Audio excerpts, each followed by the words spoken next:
Hello नमस्कार दोस्तों, स्वागत है आपका हमारे YouTube चैनल पर। आज हम आप सबके लिए दर्द भरा मैटर लाए हैं दोस्तों, भोजपुरी का।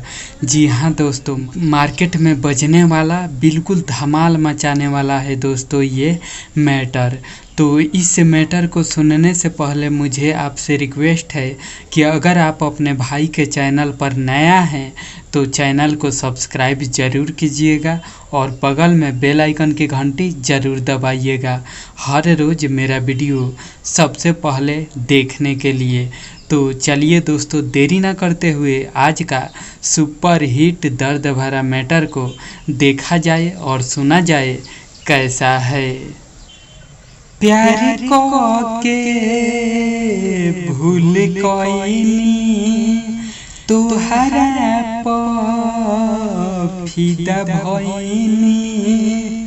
प्यार को के भूल कोइनी तुहरा पर फिदा भइनी। गम के अगिया में ना जरती ना आई लव यू हम कहती, ना धोखा तोहरा से पवती, ना आई लव यू हम कहती, ना धोखा तोहरा से पवती, ना आई लव यू हम कहती,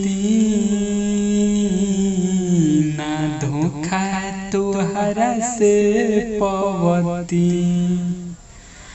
तो कैसा लगा दोस्तों मेरा ये मैटर, आप सब कमेंट करके ज़रूर बताइएगा। अगर मैटर आप सबको अच्छा लगा है तो वीडियो को लाइक ज़रूर कीजिएगा दोस्तों, और कमेंट में हमको बताइएगा कि आपको ये मैटर कैसा लगा। संगीत से जुड़ी सारी जानकारी और लिखा हुआ गाना पाने के लिए हमारे YouTube चैनल को ज़रूर सब्सक्राइब कीजिएगा और बगल में बेल आइकन की घंटी भी दबाइएगा हर रोज़ नया नया वीडियो देखने के लिए। तो मिलते हैं दोस्तों अगले वीडियो में नए हिट गीत के साथ। तब तक के लिए नमस्कार, बाय बाय।